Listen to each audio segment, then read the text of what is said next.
محمد سعود خابره يبيع في الحديد ويترزق الله، يبيع ويشتري ويلقط رجال، ووقع في حاجة هذه يمكن ما يعرف الكباري، هو ما يعرف الكباري هذه ويحسب انها مطاشش الحديد. أسأل الله يفكون عن السجن. أنا أشد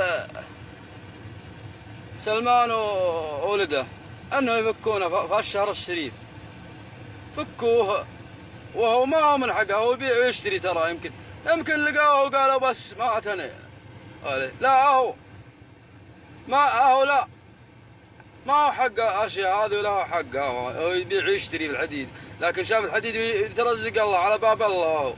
لا، أنا أشد الملك سلمان وأنا إن محمد بن سعود، يا ولد عبد العزيز يا سلمان، أنك غير